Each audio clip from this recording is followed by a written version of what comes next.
Barakallahu feekum wa jazakumullahu khaira. We're continuing in the Tafsir of Surat Yusuf. And we have Surat Yusuf. This is in the 12th juz' for your information. Juz' means section or segment. The scholars divided the Quran into 30 sections. And they divided each of those 30 sections into halves and quarters. Why? For memorization. So that a person could have a memorization regiment. Because the Muslims memorized the Quran completely, verbatim, word for word, without altering a single letter. And this is something also, another thing special to the Muslims. Other people who have a book, they don't memorize their book, so that their book actually is perverted and they have different versions. And, so this is the 12th juz'. We had previously covered from juz' 1 up to juz' 8. So eight juz's, 8 ajza. Ajza is the plural of juz'. 8 segments of the Quran. The 8th juz', though, I think we didn't finish it. The meaning there is that we went from Al-Fatiha to Surat Al-An'am. Covered all those surahs consecutively. That's 8 segments of the Quran, 8 out of 30. Then, also before, we already did Surah Al-Kahf in our lessons. So that's covered. Now we are jumping to Surah Yusuf. Okay. And we reached the point where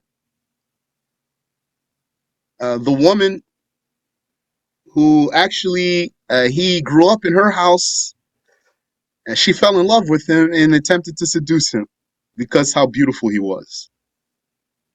Added to the fact that her husband didn't used to touch her. And then he ran away from her. She ran after him. She tore his shirt from behind. And his shirt being torn from behind was the evidence of his innocence. Had his shirt been torn from the front, then it would have been an indication that he was coming at her, or that she was pushing him away, or the likes of this, or that he tripped over his own shirt to get at her, etc. But when it was torn from behind, then this was an indication that he was fleeing from her, and therefore he was innocent.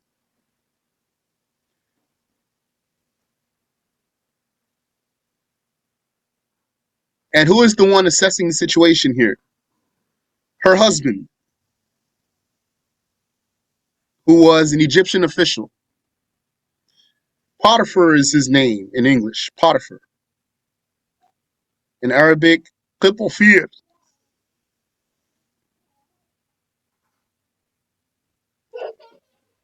So he said, when it was clear, when the case was clear to him, he said, and we covered this last time, Yusuf a'rid an hadha. Joseph, turn away from this. Do not mention it so that it does not spread. And here, there's an implication, which is, yeah, Yusuf. Oh, Joseph. But he skipped, he did not mention, oh, he just said, Yusuf. That's valid. It's valid in Arabic to call someone without using the calling particle. And just like in English, you could call someone without using the calling particle. Wa alaykum assalam wa rahmatullahi wa barakatuh. You can call someone in English without using the calling particle oh. You say fulan. It means oh, fulan, but you didn't say oh. So he said Yusuf, meaning yeah, Yusuf. Oh, Joseph. Arid an hadha. Turn away from this. Don't mention it so that it doesn't spread. And this is wise thing. Don't turn around and start talking about those things. And then he told his wife, Istaghfiri lidambik. You, woman, repent for your sin. But the news did spread. It wasn't Yusuf who spread the news. She was the one who spread the news because she told some of the women. La hawla wa la quwwata illa billah. She told some of the women and expected for it not to spread. And so, Allah Ta'ala tells us, and we're starting here at ayah 30. أعوذ بالله من الشيطان الرجيم وقال نسوة في المدينة امرأة العزيز تراود فتاها عن نفسه. And said women in the city, women in the city said, this is valid. I think you know, you could put said in front of, it's just the older style. Said women, وَقَالَ نِسْوَةٌ فِي الْمَدِينَةِ, said women in the city, امرأة العزيز تراود فتاها عن نفسه. Aziz's wife wants her slave boy despite himself. قد شغفها حبا. Her love for him has gotten under the flap of her heart. إنا لنراها في ضلال مبين. Surely we certainly see that she is in clear error. Subhanallah. That's interesting. First time I realized something here. They said the same word that the sons of Yusuf said, the sons of Yaqub said. They said, Inna abana lafi dalalim mubin. And some people interpreted that in some way. We talked about that. Now here they are saying the same word. Inna lanaraha fi dalalim mubin. Surely we certainly see that she is in clear error. She is certainly wrong. How can she go out like that?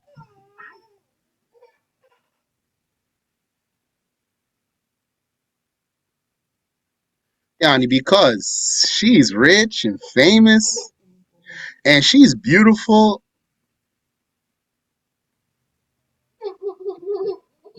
فلما سمعت بمكرهن أرسلت إليهن وأعتدت لهن متكئا. So when she heard of their deceit, their makr, their deceit was their gossip.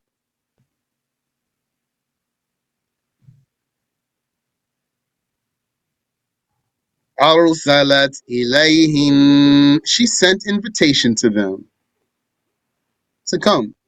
Yani, she invited them to a party. وَآتَدَتْ لَهُنَّ مُتَّكَأً, and she prepared for them a lounge and food that requires cutting. وَآتَتْ كُلَّ وَاحِدَةٍ مِّنْهُنَّ سِكِّينًا, and she gave each one of them a knife. وَقَالَتْ اخْرُجْ عَلَيْهِمْ, and she said to him, yani she commanded him, go out in front of them.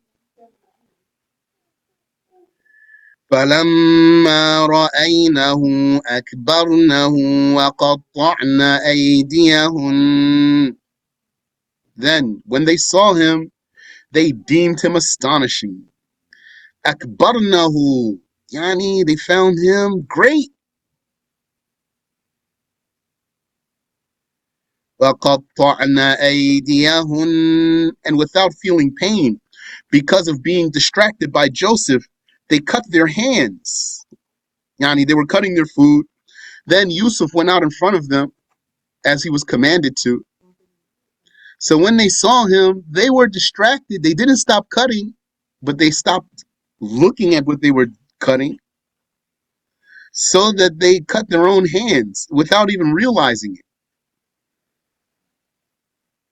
وَقُلْنَا حَاشَ لِلَّهِ مَا هَذَا بَشَرًا, And they said, God forbid, this is no human. In hadha illa malakun kareem. This is not but a noble angel. He's so beautiful. And it was said Yusuf was so beautiful. It was said he took after his great grandmother, Sarah. She was very beautiful. And it was said he's so beautiful, it's like his face leaves a reflection on the walls. Like light.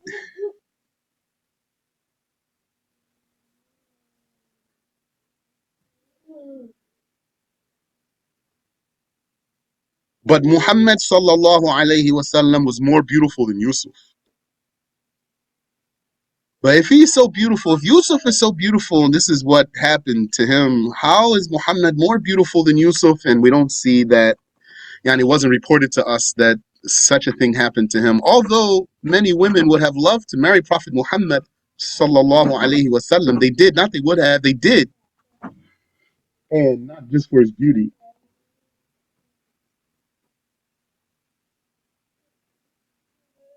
They wanted to, they wished that they could have. Uh, because Muhammad sallallahu alaihi wasallam, his beauty was covered in awe. His beauty was covered in awe. It means when you see him, you will be shocked. When you behold him for the first time and you never saw someone like him before, you will be shocked. Prophet Muhammad sallallahu alaihi wasallam.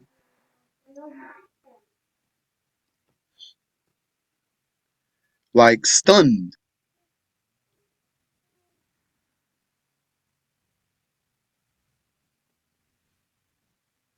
Like taken aback.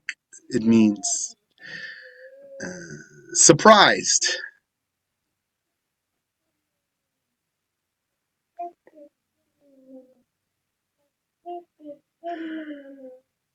So فلما سمعت بمكرهن أرسلت إليهن. So when she heard of their gossip, yani when she heard of their makr, which was their deceit, their gossip, which was their gossip, أرسلت إليهن وأعتدت لهن متكئا. She sent invitation to them and prepared for them a lounge and food that requires cutting. وآتت كل واحدة منهن سكينا. And she gave each of them a knife. وقالت اخرج عليهن. And she said to him, go out to them. فلما رأينه أكبرنه وقطعن أيديهن.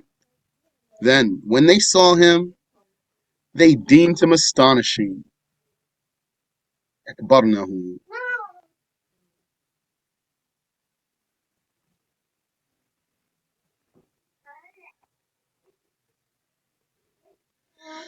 وقطعن أيديهن. And without feeling pain because of being distracted by Joseph, they cut their hands.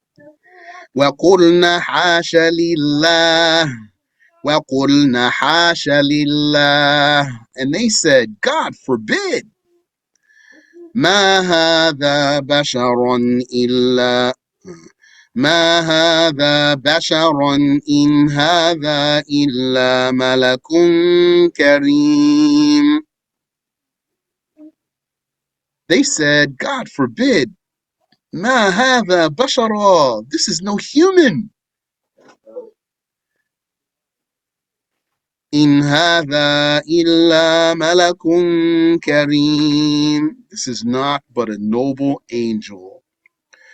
قالت فذلكن الذي لمتنني فيه. She then gave her excuse. She said, "That is the Canaanite slave about whom you blamed me. وَلَقَدْ رَاوَدتُّهُ عَنْ نَفْسِهِ فَاسْتَعْصَمَ." And by God, I wanted him despite himself, and he strongly refrained. Istasam. He held fast completely. This is another proof in the story that Yusuf didn't fall into anything. Alayhi salatu wassalam.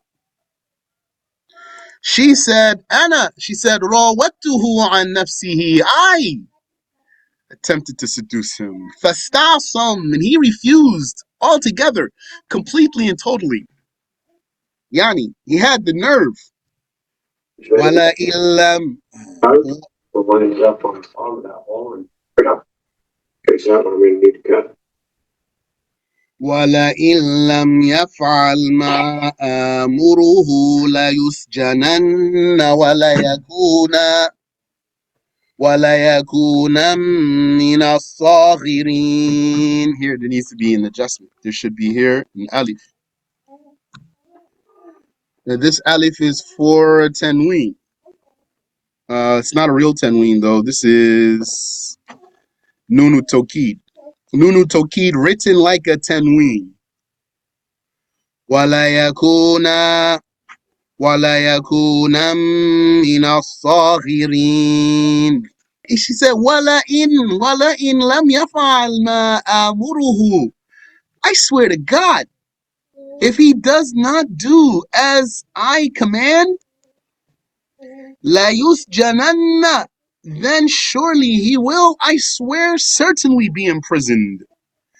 وَلَيَكُونَ مِنَ الصَّاغِرِينَ. And I swear, he will certainly be among the contemptible, the humiliated ones. So she's threatening him that he will submit himself to her or she will punish him. Then the women told him, "Obey your mistress." So he prayed to God. قال رب السجن أحب إلي مما يدعونني إليه. Than Iraq was. It's the vast majority. He said, "My Lord, prison is more beloved to me than that to which they invite me.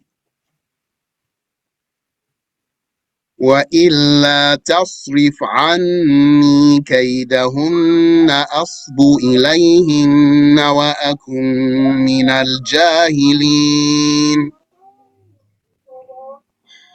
And if you do not divert me from their scheme, I would incline towards them. Yani, if not for you protecting me, I would be inclined to do what they want me to do.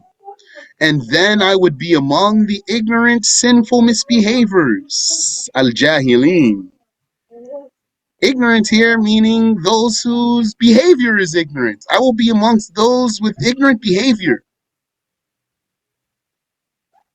Why he would be ignorant if he were to do what they wanted him to do?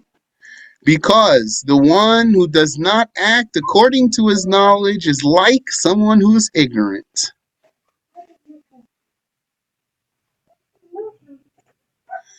Where in the statement she made is the command to Yusuf.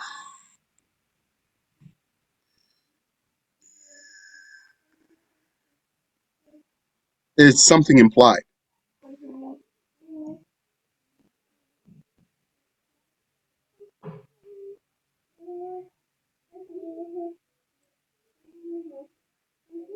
There's not a statement from her mentioned in the Quran that she told him, for example, lay down or something like this, or get in the bed or something. So in front of all those women, she commanded him, not necessarily like that she said, right here, right now. She's saying, if he doesn't do what I tell him to do, I'm going to punish him.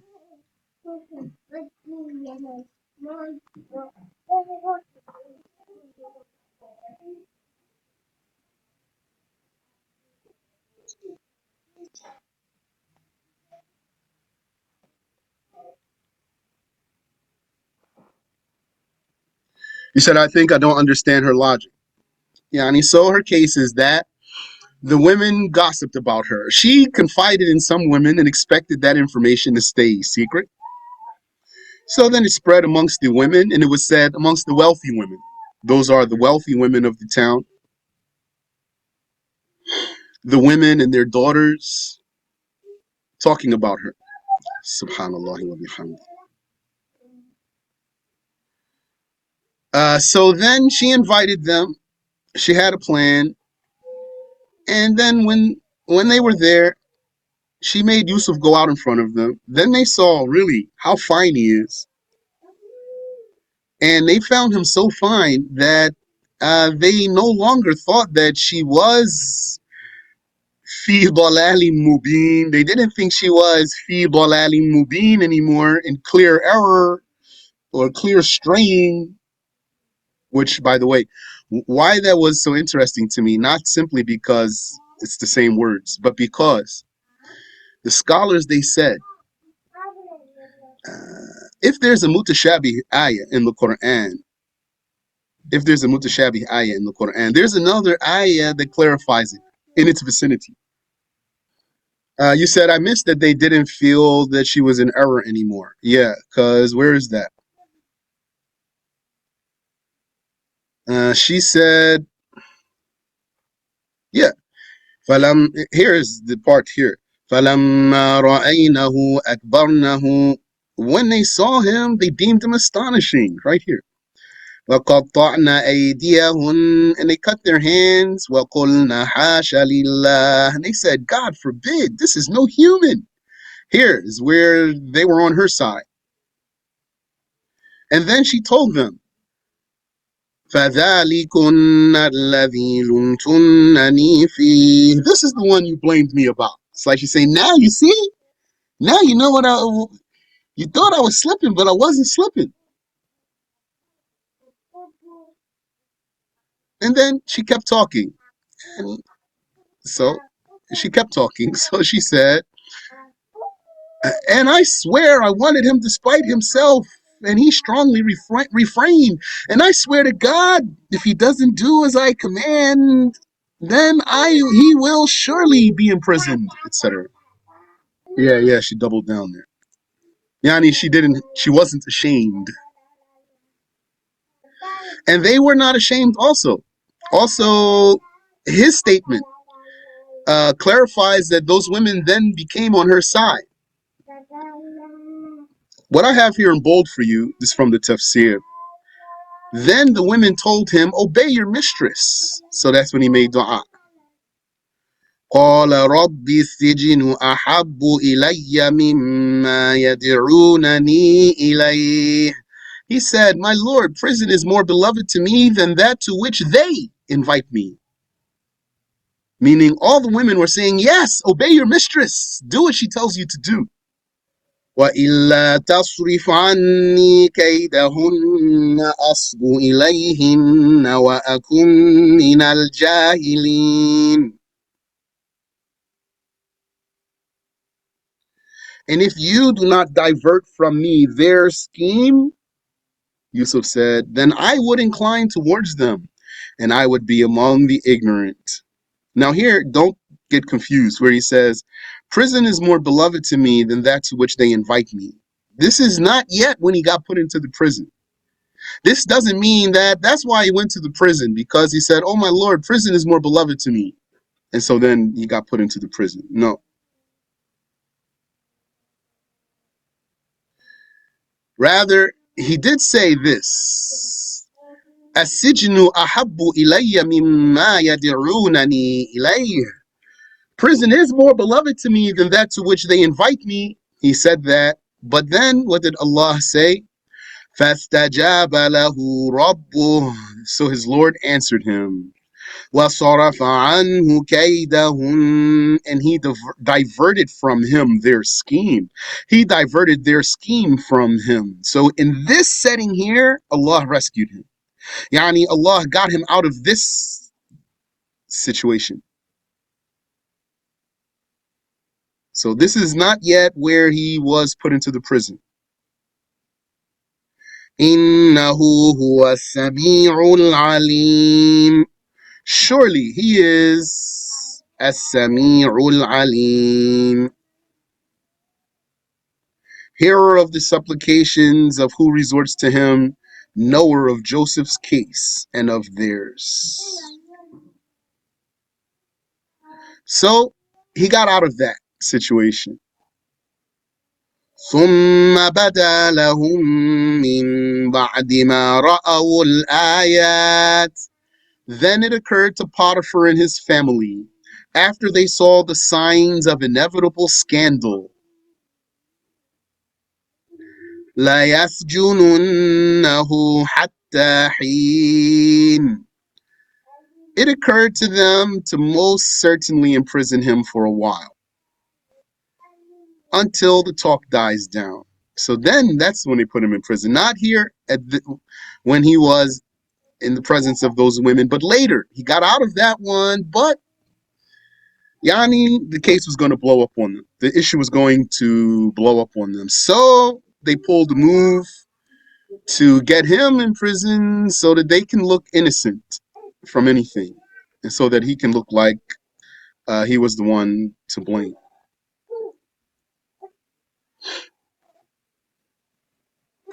So, hatta heen, for a while, meaning indefinitely.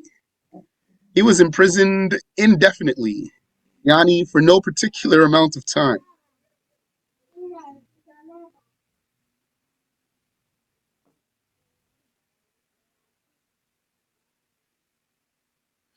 And it was said that it was Zalicha who had him imprisoned, or rather got her husband to put him in prison. And that her husband, Potiphar, used to do for her whatever he told her to, whatever she told him to do.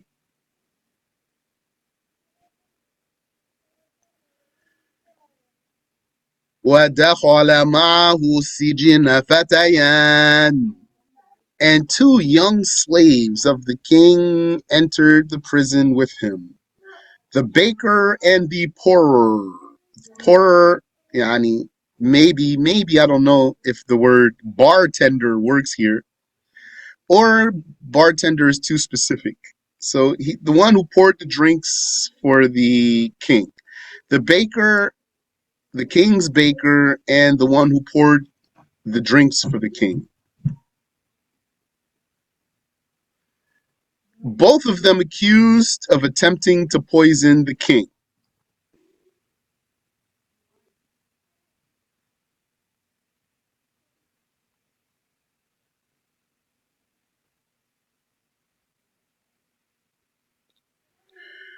قال أحدهما إني أراني أعصر خمرا. They saw Joseph explaining dreams and wanted to try him. Telling his dream as if it were presently happening, one of them, the pourer, said, "Surely I see myself in my dream squeezing grapes into wine." Yani, explaining the dream, telling the dream as if it were presently happening, meaning he's using the present tense. He said, I see myself. Inni arani. Indeed, I see myself squeezing wine. So you know how you might be telling a story, and even though the story is something that happened in the past, you'd be saying it as if it's happening. So you would say, yeah, so let me tell you what happened to me yesterday. So I go to the store, right? And there I am buying some food, and then Fulan comes to me. So you're talking in the present as if it's happening now, though you are citing something that already happened. So that's what they're doing here. So he said, Inni arani asiru khamra. I see myself, yani I dreamed of myself squeezing wine. So they saw Joseph explaining dreams and they wanted to try him. Because Yusuf alayhi salatu wasalam, once he was there in prison, then yani, he lived there and he yani, became acclimated to the life there, and he was interacting with the people there, and he was being so good to the other inmates there, and they really loved him and they looked up to him, and they saw how worshipful he was, and he used to console them. He used to talk to the people who were down and depressed and like this. And amongst what he would do was explain their dreams. So they saw him doing that. So, and they both saw their dreams on the same night.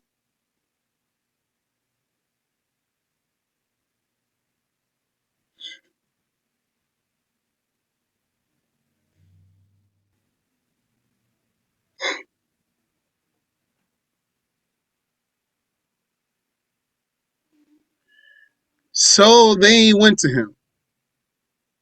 And the first one told him, I see myself, I dreamed of myself, or I dream of squeezing wine.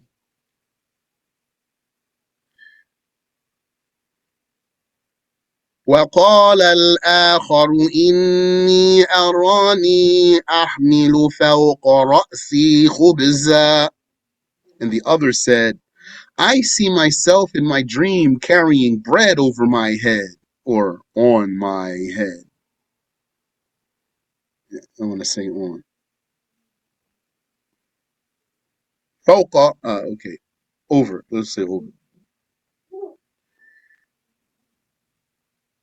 تأكل الطير منه, while the birds are eating from it.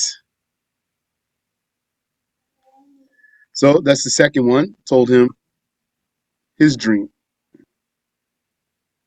Then they said to Yusuf alayhi salatu wassalam, نبئنا بتأويله إنا نراك من المحسنين. Inform us of its interpretation. Explain our dreams for us. Surely we see that you are an expert. Yani, you are an expert at dream interpretation. And you are one of the good doers. You are so good to the inmates.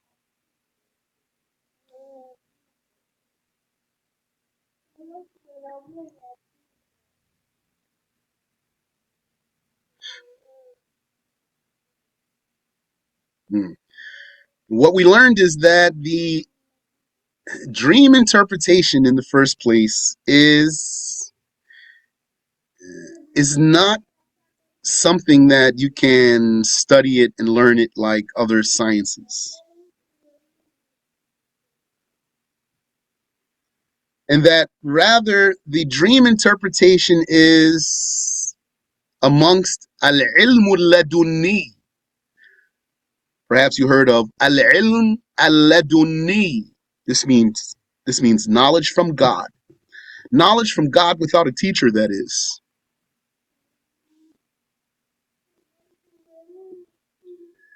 And what we learned is that no one should be resorted to for dream interpretation but saints and prophets.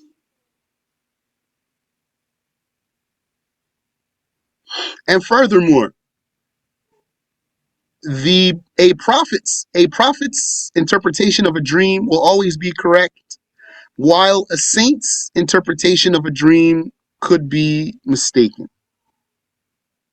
If you have some dream interpretation books, those books are not infallible. If you read in those because of some dream that you saw or someone else saw, as they say, you take that with a grain of salt. It's not for sure. that whatever you find in that book is the meaning of your dream.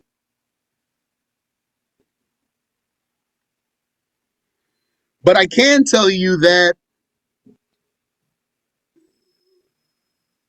the dreams, they have interpretations, and they are not necessarily as they appear. Yani, as for these dreams here that are described, yeah, they need interpretation. They don't know. What does this mean? I'm carrying bread on my head. What is this? Explain this for me. And birds are eating. But sometimes you might see a dream and it looks very clear for you. That does not mean, despite how clear it seems to be, does not mean that what you saw is truly the meaning of the dream. Could still have a meaning that you don't perceive.